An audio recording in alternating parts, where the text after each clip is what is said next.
I'm live. Check, check, check. Yeah, okay, I'm here. Everybody here. Mike, you got yours running? Yep. Awesome. Mole, you with us? Yeah, what up, man?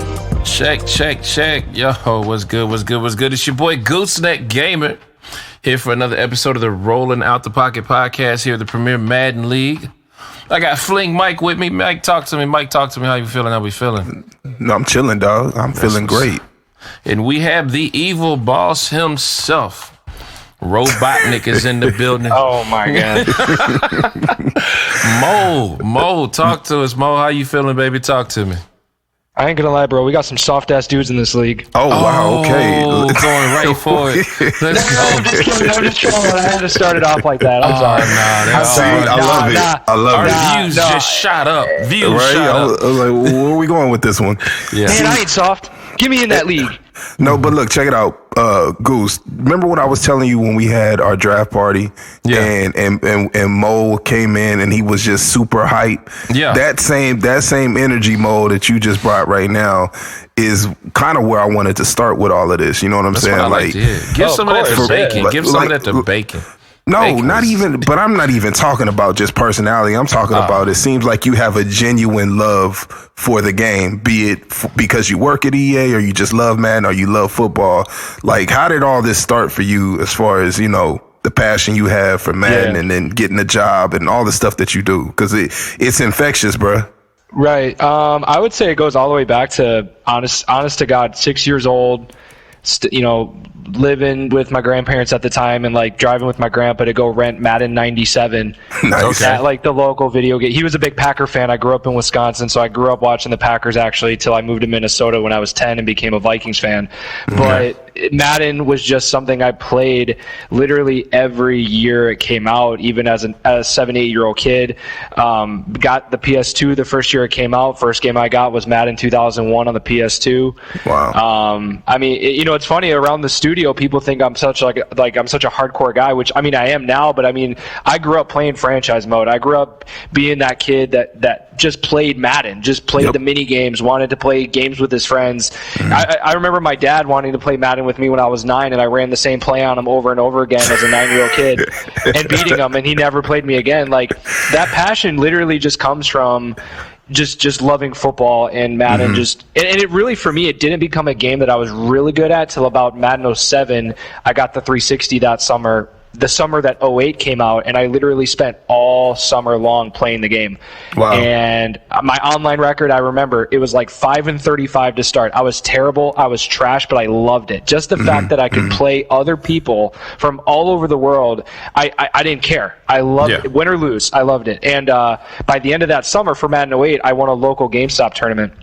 And I was maybe 15 at the time, turning 16, and from then on I was hooked. I mean, then it became a bigger deal than just like any other game. It was something where in high school I would use my study hall period to go on the computer and read up on the latest gameplay blogs for the upcoming season. I ran online dynasties in NCAA with my high school baseball teammates. I ran online franchise when it first came into Madden 10.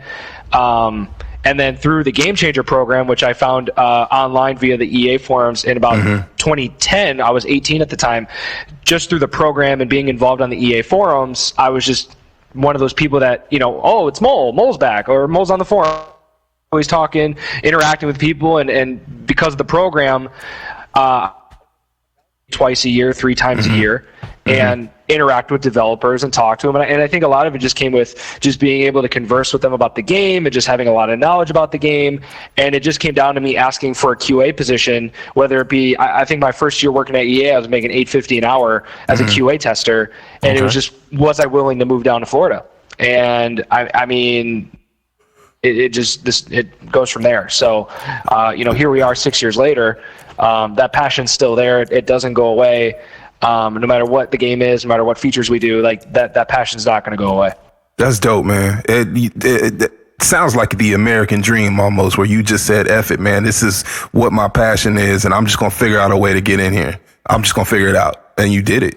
And exactly. And here's the thing. I want to make this clear. Like, I do, honest to God, get upset when people don't like the game or get frustrated with the game. I don't care if you're someone in the CFM, if you're someone that hits me up on Twitter. Like, it genuinely bothers me if you don't like the game. Obviously, we can't make everyone happy. I get that bugs make it frustrating, issues make make it frustrating, but it genuinely bugs me. And honestly, like, I wish we could make everyone happy, but we can't. But that's where that passion comes from, is like, you want the game to be fun for everyone. You want to be excited to talk about it. So that's where a lot of the energy in the chat, that's really where it comes from, is 99% of it's like me trolling and just me like loving interacting with everyone. That's kind of what it is. Yeah. Yeah, that's real dope. Yep. So, but okay, cool. Well, you started off playing the game. You had the passion for it. You worked your way into the company to where you're climbing the ranks. Where are you going with this, man? Like, what comes next for you when it comes to Madden? Because we don't really get a chance to go behind the curtain of EA. Does it get to the point to where now you're going to get to a point to where you're creating some of the things that get entered into the game? That's a great question. I don't know yet. I think, so with the new role that I've had recently, which is an associate quality designer, people hear the word designer and they think like, oh, you're designing features. That's not true. I'm still QA, but it's a new role that got created in the last few months where we kind of take like a leadership role, not like managerial wise, but just kind of like owning, reviewing design docs during the creative process of the game, and kind of giving that direct feedback to the designers right then and there, to kind of give them high level feedback on maybe what they're missing, or maybe the feature isn't going to meet user expectations, and like trying to use data and analytics to kind of push that point across. Because what a lot of people don't understand, and this I won't get too into it for NDA reasons, but when you look at like feedback, like community feedback and community issues, like the number one thing is what's the data behind it. So when someone in the chat, like I'll use today for an example, like when HD or somebody in the chat says, hey, when are screens going to get fixed? Well, I don't know what that really means from a how widespread of a problem that is to you, what the actual problem is. I have to be able to like provide data to say, look, X amount of users are having issues with screens, X amount of screens are having this kind of problem. Here's the data to support that. Oh, if screens only average 2.5 yards a play, maybe we should look into it, right? Like, a lot goes into these decisions. So for me, it's like, just the role I'm in now is so fresh and so new. I'm going to kind of enjoy the ride for now. But at this point, like, I really don't know what the next step is for me yet. There's a lot of different paths I could take. Design manager, QA manager, whatever I want to do. But I just got brought into this role. So I'm kind of hoping for the next few years of own and develop and kind of make it my own thing. Man, I'm telling you, man, that excitement. Personally, I don't know about you, Goose. I would never really want to work on the game myself, but I've always been passionate about sports gaming, period. You know what I'm saying? The main reason why I joined PML was because I wanted that high level competition, and I had so much respect for sports gamers online and how they were promoting the community of sports gamers. You know what I'm saying? Us cats that didn't make it to the league but still wanted to compete. So, and that's why I knew Brim, or Goose, when we brought him along and got in, I knew you would become addicted, even though you haven't played Madden for 15 years, bro. Yeah, it's been a hot minute, man. I'm enjoying it though. Well, you being new and having Mole on the podcast, like, what kind of questions do you have for him? You know what I'm saying? Because I feel like I was hitting him with more of the overarching kinds of things. What you were going for the story arc? How did the villain become the villain? Like, the part where what happened? Did the parents get kidnapped? Like, what happened here? He was never a villain to me. I do look at you as a final boss, but not a villain though. Okay, my bad. Final boss, villain, my bad. Big difficult, because the good guy from the stories is the final boss. All right, I got you. Sounds good. There you go. But, there you go. Lies we tell ourselves, bro. But no, man, like, where do we want to go? Do we want to talk gameplay? Do we want to talk PML? I guess we could talk PML. Mole, I'm thinking your time is coming, bro. I'm not saying you're done. I'm not saying you won't win the Super Bowl. I think somebody is scheming it up, though. You've showed that you can run the ball. Obviously, that first season, you're passing the ball now. You're not. I know from just listening to y'all watch your podcasts. I mean, not podcasts, your streams. I enjoy it when you commentate, by the way. I try to commentate when I play and focus, but we're not even going to talk. I'm 0-7 right now, so we're not going to talk about what I do. But I enjoy it. But I'm I'm not rooting for you to lose. I just think, you know what you said. I think you committed to season 4 already. 4 seasons, no losses. I don't know how do you mentally prepare for these things, man? What do you work? Do you play other users a lot, or do you just practice your plays against the AI a lot? Which one do you lean towards? I think I hope Natural's proud of me for saying this, but I think a lot of it does come down to the fact that I do have quite a good defense on the team. That doesn't hurt. Having the ability to have a pass rusher and kind of play, like when you combine an unstoppable force pass rusher with someone who knows every single adjustment in the game, who knows how to use your players in the game, it's very hard. Yeah. I don't disagree with the statement that my time could be coming. I thought, honestly, I said I'd go 14-2 in season 2. I thought, because I knew going in I was going to be more of a passing team, and I didn't mean this with all respect. I get bored. Yeah, and it's not saying I'm getting bored of the PML. I'm just getting bored of the same style of play every game. Exactly. I know if I need to run the ball, I can run the ball. I know that. Like when I played, I'll give credit to Wooka on Packers. I'll give him credit. He had an offense, or excuse me, a defense the other week that was locking up my man, my drag routes, my corners, because he had man up defenders.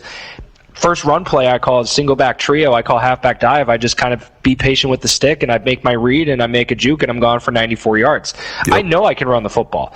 I played CEO just this last game. I had a good combination of passing and throwing, 133-7. So it really just comes down to me not making mental mistakes. And, the games that I have given up a lot of points, the offensive users my opponents played really good offense, making good reads, not making bad mistakes. I played Natro this week. I think we're playing tomorrow. He's fully capable of doing that. His team's a lot better than the last time we played. He's got abilities. And abilities matter. I don't care what anyone says. They play a factor. They just do. Not every ability is going to be equal to another. Some impact the game more than others. I don't know, man. I think it's just having that vast knowledge of the game, and just putting the time. Whether I work on the game or not work on the game, I don't prepare my CFM games or my CFM leagues any differently. I play CFM now the same way I did back in Madden 13 when I was just a game changer. I went undefeated and won Super Bowl 6 years ago before I worked at EA. You know what I mean? I prepare no differently. That's why I rock with you, because honestly, you know what I'm saying? I think a lot of people, I love how you started the show. Like, there's a bunch of weak-minded people in the because it's true though, to be honest with you, like if everyone had the same type of competitive drive, especially over there in that NFC side, I would feel like at this point someone would knock you off.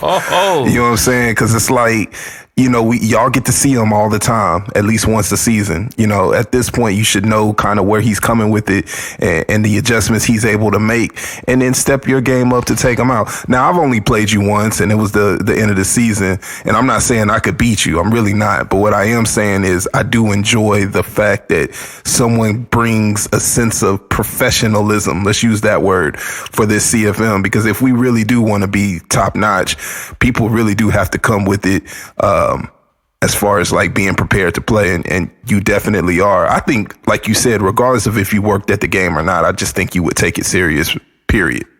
Yeah, and I won't get into a whole defending the game or defending whatever. What it really just comes down to, like, when you just have to accept mistakes when you make them. And then when things maybe don't go your way because maybe you got a bad animation or you got an inaccurate pass and you're like, why the hell did that happen? You just got to fight adversity. Yeah. And and to be fair, it is easier to do that when you're a better player, right? Yeah, when you're someone who is a 500 player or someone who's borderline playoff team and you lose games because you feel like you got cheated, it's easy to mask the core issues that maybe you made during the game. And that happens. And listen, it's the same thing when I play MLB, right? When I play MLB, that's like my Madden when it comes to like a game that I don't work on, that I have a lot of passion for. When I lose games in MLB, sometimes I feel cheated, but I have to accept the fact that maybe I made a mistake along the way, which is why I lost. And then I just have to move on, right? Like, it's all just a mental game. And I think it's easy for me to say that being undefeated and having lost, but that's really what it comes down to. Yeah. I mean, it's just just some of the things I hear and some of the excuses I hear. It's just like, bro, like, it's like, I don't know what you want me to do. right? Does it annoy you? Does it annoy you being an employee, or is it just? It really doesn't. And again, I just try to bring perspective. I'm on Twitter all the time, man. I see so much worse things on Twitter.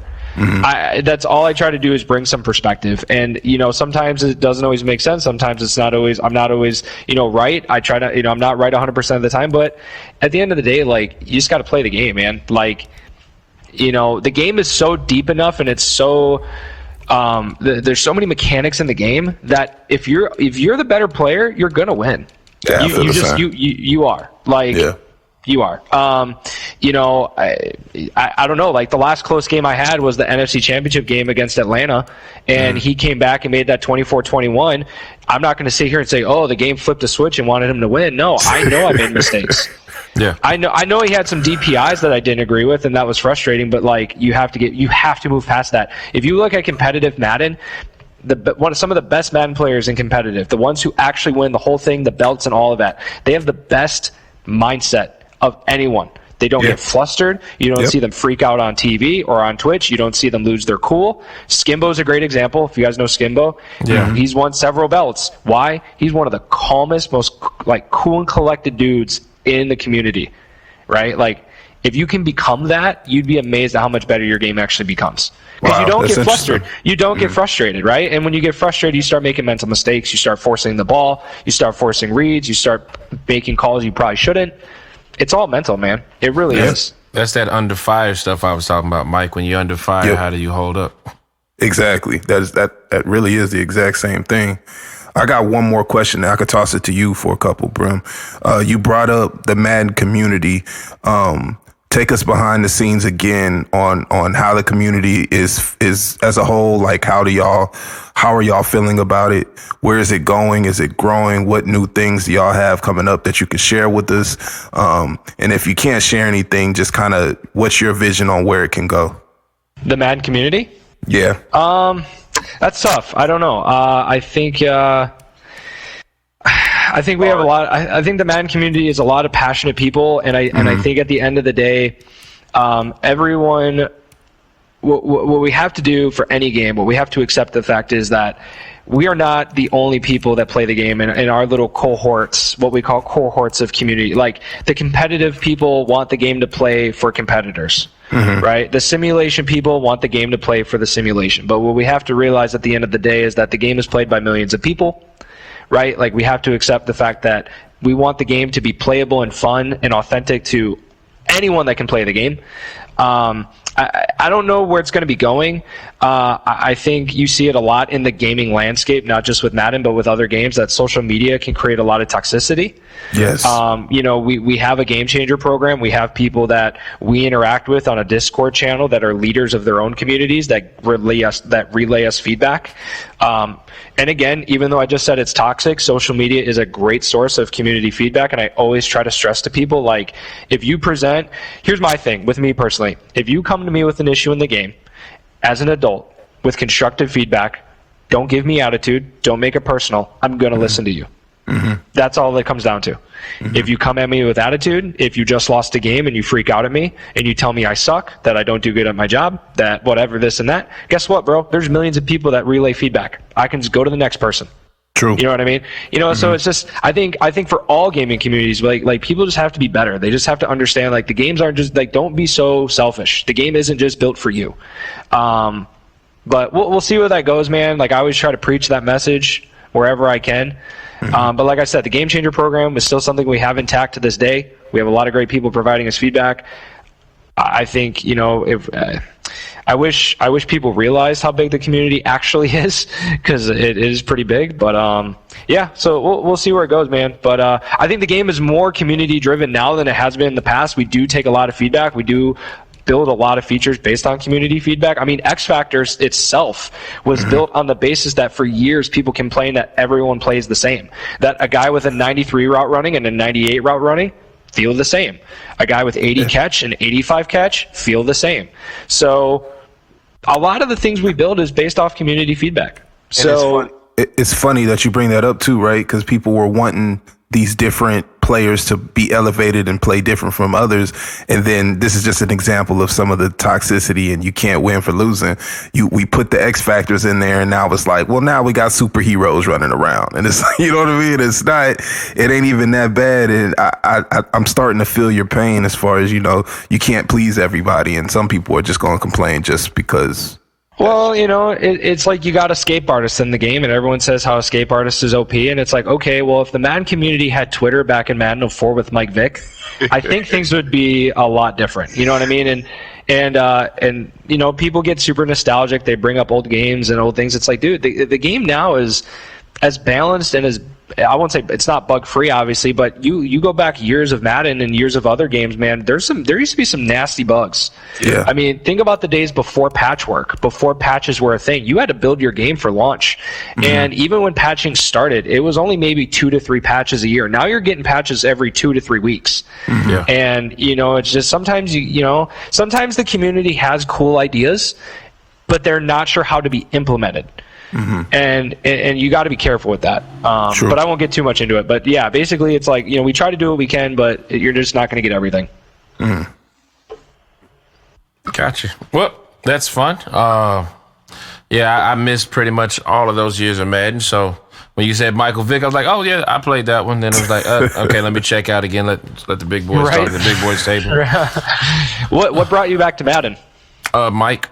Plain and simple. Like, we know it was deeper than that too, though, man. You know, yeah, I asked you to come back, but just like you, Mo, mentioned that you played baseball, Goose played sports too. And that's why, to me, PML is kind of special, man, because I feel like a few of us were athletes, or a few of us had that fire in us. And that's, to me, what brought you back. I knew that there was you played 2K, you play a lot of competitive stuff. That's why I knew this would work for you, regardless of when the last time you played. Well, I like this a lot compared to, you know, like, the learning curve has been tougher on this because, like, when I'm in my 2K mode, whatever, we binge that game, man. So we're playing 8 hours a day straight, you know. So even if you're trash at the game for 3 weeks, 4, 5, 6 days out the week, sometimes 7, you know, and you're playing 2 and 3 hours at a time, as long as you're receptive to feedback, you will become nice at the game. Whereas this is that's why I'm trying to, you know, I was trying to pick Mo's brain on, you know, how does he practice? You know, I can run a certain play against the AI and I start to see patterns in the game, because that's how, you know, like I try to play video games at a micro level where you can see an animation.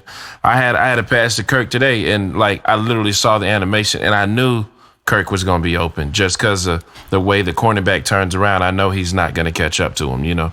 And so I'm trying to learn those type of things. But then you get out against a user, and, you know, a user's kind of hovering through the middle of the field. It takes away 2 reads that I'm looking for. So, but yeah, that's been the difference, man, is being able to play against high level users repetitive enough to where I feel like I can start to get over the hump of the learning curve, you know. Yeah, man. And it's crazy, too, because like I said earlier, like, if I was you, like, you haven't played in 14, 15 years or whatever it is. It's like when I started playing online Madden, I didn't even care if I won or lost. I just loved the idea of playing other people. Yeah. So I'm sure for you, it's like the idea of being in a league with 31 other people, building a team, drafting, like, that. Obviously, you want to get better, you want to win, but just that overall experience, like, outweighs, you know. Oh, it's fun. It's great. It's exactly right. Like, it's great. So, Mo, before we let you go, yeah, of course. What are some tips? If not tips, what are some realistic things that people can do to get better in PML? Like you said, you mentioned some adjustments, right? I know you made a couple of videos and things like that, but is there anything that you haven't shared that you're willing to kind of open up your treasure trove of secret information? Man, your mole codes, as they call them. That's a tougher question to answer than you think. It's here's how I learned the game at a high level. I played it a lot. Right? Like, I didn't just play my CFM games. Well, at the time, CFM didn't exist, but I didn't just play. I played all the time. I played online. I got reps. I saw what others were doing, you know, taking bits and pieces after every game, you know, going and looking at my replays after every game. I think honestly, if you're someone who doesn't make adjustments, go into practice mode. Hook up 2 controllers. If you don't have 2 controllers, just put one on defense and try to look at all the adjustments, learn what every adjustment does, and just kind of find way. Like I wonder how many guys in the league know that when you press that you can individually back up a corner, right? Mm-hmm. Like, people probably don't know that. There's some people in the league that don't know that. There's some people in the league that don't know you can crash your spy. There's people in the league that don't know, even like what double team blocking does or what IDing the mic does. And those are things that, I'll try to provide more tips on in the future, but it's really just reps, man. Yeah. It's really reps. I don't know what guys in the league are playing outside of PML or their franchise league, but when you don't play online, and I know online is full of cheesers, but you learn a lot from playing online. You really do. I agree. Because you can see and you don't have to take everything somebody does. You could find a play that they use and, what team did they use? Okay, the Patriots. Oh, they ran this play a lot. Put the 2 and 2 together, find it in the custom playbook, add it to your playbook, and mess with it. Like, what's your opponent calling on defense? Okay, he's running 3-4 odd, cover 4. Maybe I should look into that, find out why that's effective. But that all comes from playing the game. Yeah. And I think, it's tough. It's really tough if you're not going to get reps. I would argue that it comes from playing the game, and it comes from if you really are trying to get into the theory of football. You know what I'm saying? Yeah, 100%. Because me personally, me and Goose have we have deep conversations where we be going off on football. So check it out. I learned that a 5-2 defense, you could also run a cover, a 4-3 under or 4-3 over, and it's still, it'll resemble a 5-2 defense. You know what I'm saying? But yeah, and just simple stuff like that. I learned that off of watching a YouTube video, QB School. You know what I'm saying? So I kind of think, and I would argue that the game is kind of based off of real life principles, regardless of if it's a video game or not. But if you kind of get into the philosophies of football, I kind of think it'll take you to another level as far as your play calls and just kind of being aware of what the game is trying to showcase. Because you're trying to be simulation football. 100%. 100%. I don't think people realize how much real football concepts are in the game. Mm-hmm. We bring in coaches every year. We bring in offensive coordinators, defensive coordinators, DB coaches, and we have a guy that works on playbooks and he sits down with them every year and he says, what do we want to do? I mean, you talk about cover 4 quarters, cover 4 palms, match coverages are new in the game. Although there might be a bug or two with them, they're in the game and they do work to an extent. And it's like, those are real life concepts. The crossing route from Madden 18 and Madden 19, the evil crossing route that everyone ran all the time. It's like, everyone's like, oh, the curl flat should stop it. Well, actually, we talked to a professional coach and we showed him the route, and he literally said, there's no coverage in the world that will stop that. It's got too much depth. There's too much time in the do is get a good pass rush. Pass rush, yep. I don't understand. Zones are it's and I won't get too into it, but it's the whole rolling outside the pocket argument. Anytime a quarterback extends the play, you inherently make your odds of success even greater because you are extending the play. Zones break down. Guys have to get out of their zone. They have to rotate. I understand the concept of hike and haul, and I understand that it's a rule, and that's fine. I'm all for balancing the game the way it needs to be. But at the end of the day, we have tools to stop it. You got to use the tools to stop it. If someone's rolling out the play every play, you got to call contain every play. I mean, it really comes down to that. And then when you roll out, zone coverages are going to break down because that's what happens in real life. If a guy's beating you on a deep post route, you're probably giving him too much time in the pocket. You should probably send a blitz. And it's like, those are real life football concepts. I mean, the game really is more football than people think. Yeah, I agree. It really is. That's something I've noticed just with where sports games is. Period. Guys want the I don't know if meta is the best word, but they want a meta type play style to be able to, hey, I want to key in on doing this, and I want to be able to throw deep post all day, you know what I'm saying? But deep posts do work, but it only worked because of what was given. And I like that. So that's something I've just noticed with sports games in general, where I feel like online gaming, when it first popped off, it was a cheese thing, meta thing, and now it's kind of the balance of adding real life concepts from the actual sporting game, and I think that's where the push and pull has become, Yeah, and there's always going to be metas because at the end of the day, thousands of people play the game and someone's going to find something that works, and we try to do the best we can to stop it and to put out things in patches. You want to be careful because you don't want to put something out that completely breaks the game for the millions of other people, what we call the 99% people that don't run the meta, right? Like the running meta is literally ran by the top 5% of people that play Madden. It's just not something that you're going to see going online and playing regs. You're just not. Like maybe in MUT, you'll see stretch every play. But, those are things we just have to battle every year. And it's just tough to find everything before the game launches, Nice. All right. Well, before we let you go, because we're hitting our 30 minutes, put your commissioner hat on real quick, right? Let's say you are JT. What rules do we need to add? What rules do we need to remove? And I want you to be authentic mole in this situation because I feel like I kind of think you're going to say go no rules, but I'm interested to hear what a perfect CFM looks like for you.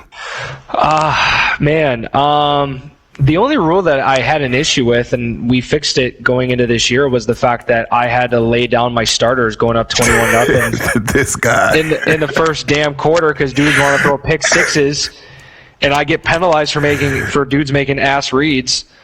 So your rule, you know what I'm saying? It sounded like he said his rule. He wants to kill more people. There it is. I'll say this. I think we have to be a little bit more lenient on the defensive side of play calling and what people run. I think it's a little ridiculous that you get scrutinized for coming out in a base cover 2 defense, even if it's the same formation, 3 plays, 4 plays in a row, because guess what? Offense dictates defense. And if you're going to come out in formations, like for example, I don't run man against compressed sets. I'll tell you that straight up. If it's shotgun tight flex, bunch tight end, whatever, you're not going to catch me running man. Why? Because crossers, drags, corners, whatever. Guess what? I'll come out and cover 2 every play. I don't care. And it's like people look at that and go, all right, we all know who it was. Burn in the Super Bowl season 1 when I ran the same cover 3 play 2 plays in a row, and I go to the chat. I'm like, oh, we're running the same cover 3 and 2 plays in a row? And I'm like, come on, bro. Like, come on. It's the Super Bowl. Like, what do you want me to do? And dudes get caught up in the whole, like, oh, I should just call this play to call it. Well, never. You should, like, that shouldn't be what PML's about, and I don't feel like that's a problem. I've been that guy, but keep talking. I'm listening. Guys have been that guy. You get caught up. Oh, I ran too many ins. I think overusing inside zone is ridiculous because let's be honest, right? There's just some run plays that are better than others. I see dudes call like vindication halfback counter out of shotgun. You find me a halfback counter play that you've gotten more than 3 yards of carry on. Right? Like, there's just some plays that just work. And inside zone is just one of those common handoff plays that exists in the NFL. But a simple shift your D line, maybe use the backside safety, and you lock it up. But then dudes don't do that, and then they get upset because when you're in shotgun, 99% of the good runs in shotgun are inside zone. Inside zone. They just are. Halfback draw is another good one if you mix it in. Well, guys get all upset. It's like, well, dude, you're spreading your damn D line. What do you want me to do? Not run the football? So I just think and here's the other thing, and this is something I would also implement, and it's like if you're reporting something in the chat that is cheese, and yes, the sim score is there for a reason. I understand that, but you gotta post evidence, man. You gotta post the videos. You gotta post the clips. Need the receipts. You need the receipts, man. As Natural would say, you need the receipts, man. It's just. It like the whole, it's like Bills gets accused of cheating and this and that, and people get accused of sending cheese blitzes, and it's like, yo, send the video, post it, let like we need to be, as a league, we need to be able to have group discussions. Yep. We really do, and we need to be good about it, and we need to be understanding about it, and we have a wide variety of different users of different skill sets. So I understand that things can get kind of heated, but at the end of the day, we're all in the same league. We just have to come to an agreement. I think JT's done a great job with the off-season rule voting. The most ridiculous rule in that whole fucking thing, and I'll call it Jose, that you got to punt it out. You can't punt it out of bounds. Yeah. Like, what? You a grown ass man, all right? Like, this is beautiful. I'm gonna punt it out of bounds every play. I play him twice in the next 4 weeks. I hope he hears this. I hope he's ready for it because I know he's coming for me. Even though he's already. I think who did he lose to? The Packers. I mean, how? Like how? Wooka, my man. But I think it's cool. I think it's great. It keeps the league interesting. It keeps it fun. The dev upgrades got a little scary with how many we were giving out. Yeah, it was a lot. I think the dev gen is giving out a little too many dev boosts. We were promised a low rate. Mathematics were wrong on that one. But otherwise, JT's probably one of the best commissioners I've had, man. Yeah, he's probably. I tell my franchise guys at work about this league. Like nice. I've shown them I've shown them the Discord. I've showed them everything we've done, from comp picks to rerolls to whatever. Anything we've done, I've showed them. I said, listen, like, look at what we're doing. Look at the tools we've made. Look at, it's like, and I tell them, these are things we have to do to create a unique experience, and they love it. They think it's great. I won't say I'm going to sit here and get us on Madden Twitch like the NBL, but I think it's I definitely think it's something that we should be proud of, and something we should be excited for moving forward. Which is why, and I'll just try to plug this in real quick before I leave. That's why I'm trying to run the MLB league, because I think we have a really good core group of people that we could expand beyond just football. Yep. And I want to, I wanted to start with MLB 20. I'm very excited for custom leagues to come back. Don't know all the features yet for that. Waiting for the stream on the 27th. Shameless plug. I want to co-commission that. I want to be a part of the 2K league if we do one. I want to do a damn NHL. I don't know if NHL 21 is going to have a free franchise mode, but if we can get a league going in a game, we should do it. And I think at the end of the day, that's something we can build on. And PML has been a great start. I love it. Man. Yeah, man. Thank you, man. We appreciate your energy. We appreciate your passion. We appreciate the work that you put into the game. Yeah. This is a pastime and a hobby that, I've said it plenty of times, and Goose could echo this. It takes so much time because it's fun, and it's an escape from reality. So the work that you guys put in behind the scenes, man, we appreciate it, because the product is great no matter how much trolling you hear. Yeah, and last thing, HD, when you hear this, listen, I know you love the game. I'm sorry I argued with you today, man. I was tired. I put in an hour cardio workout. I'm on this diet right now. I had a headache. We all come from a place of passion, and I respect that. There it is. Mm-hmm. A fucking apology, man. I was great to the apology, man. Fuck that apology. Well, listen, man. Even a blind squirrel finds a nut once in a while, right? There it is. That's you true. Just gotta, I pay respects to my man HD. We all know he's ass. Shit! This is a great. Throwing 7 picks in the damn game. Oh, it's scripted. The game's scripted, more. Yeah. All right, that's it. That's all the energy I have for this one. That's how you end it, right there. That's exactly how I end it. That punk ass. There we go. Big energy. That's what I didn't have too much. Some manager at work's going to hear this and be like, so, Mo, I heard you on a podcast yesterday. Yeah, you're a little different at work. And I'm like, yeah, I know. I'm just, they love it. So there it is. All right, man. Thank you guys so much for having me. Thanks for being here, Mo. We appreciate you, bro. All right, of course. Awesome. Well, there it is, guys. We had Mo right here live. Here with your boy GooseneckxGamer, but man, I was just sitting back chilling. You're 0-7, you can't talk much, so I got to hang out and listen to KingMike's FAP session with Mole. That's basically what happened here. you know what time? Hey, listen. When it comes to this game, and when it comes to just the reality of the competition elements of it, that's what gets me going. You know what I mean? Like, the podcast is fun, but really, it's the competition and talking to him. And like I told you before, man, talking to him and hearing that energy that he has for what he does, that gets me excited. You know what I'm saying? Yeah, I'm not mad. I just had to throw a little jab in it because I ain't said much the whole episode. I had to do something. Listen, man, let me do what I got to do when I got an EA guy on the line. You feel me? Oh, you great. Yeah, I'm not mad at it. Nah, man. But before we get out of here, man, let's talk a little bit about your game. You just played against the Packers. I want to say that you really it looks like you might have turned the corner. I mean, you're 0-7 now, but I feel like you're almost ready to get you a win in season 3. What you think? it's just looking like a good draft pick, bro. I don't even want to think about it. I just play every game, man. I felt like I played that game the best I could. Nobody wants to listen to loser talk, bro. So I don't have nothing for you. So start that music then, bro. Basically.